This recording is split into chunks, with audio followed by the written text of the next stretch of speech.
Welcome to part 2. Now I was talking about Alfred Keter, the Nandi Hills legislator, and a wave.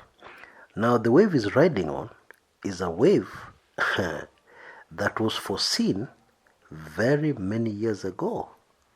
In the early years of the Kumekucha blog, people started talking about the next serious problem in Kenya.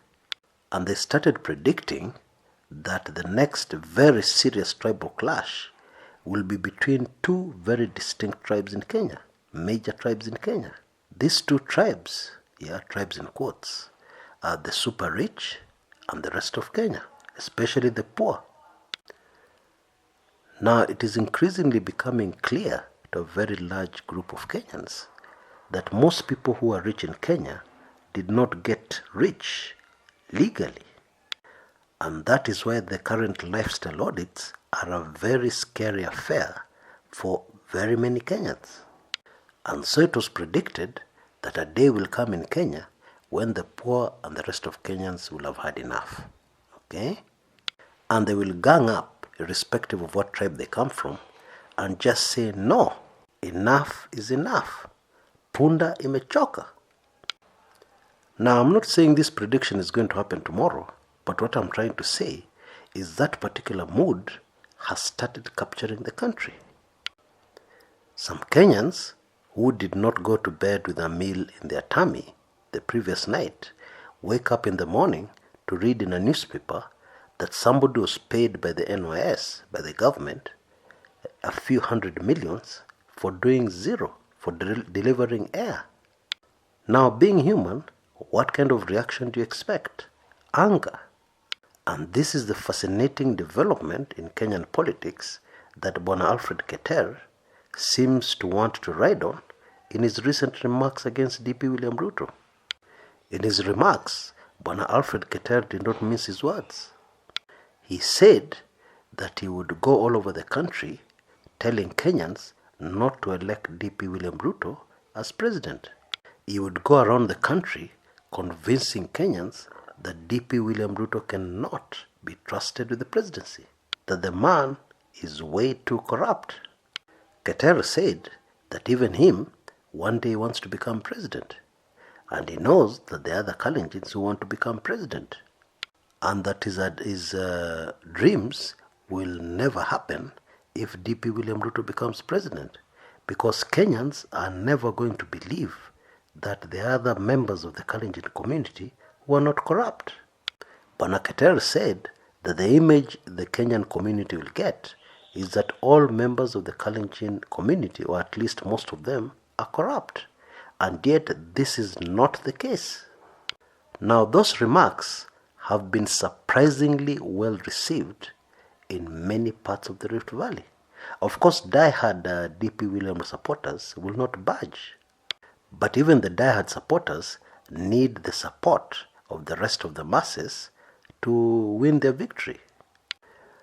Now, it is abundantly clear, very clear at the moment, that it would be very difficult, for the next president of Kenya, to be elected, without that business of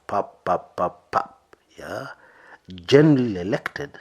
It would be impossible, for anybody tainted with corruption, to be genuinely, honestly elected to become the next president of Kenya.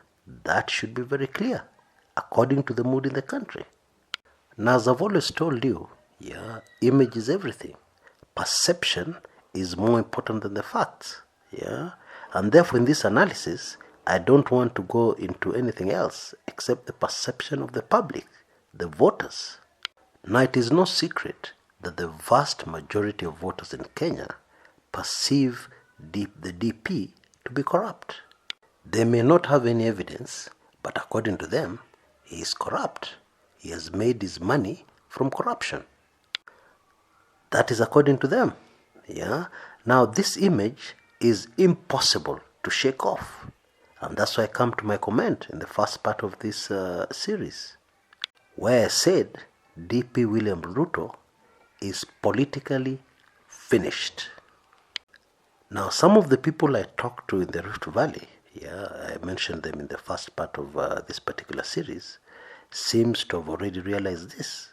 They seem to have sensed this. And that is why they reacted in the way they did. And that is why they made the kind of remarks they made during my recent visit there. I mentioned that in the first part of this series. In other words, as a genuine front-runner contender for the presidency in 2022, DP William Ruto is out. I don't say that emotionally. I don't say that because I hate DP William Ruto. I simply say that because those are the facts on the ground. Now, the really interesting thing here is that politics does not allow a vacuum.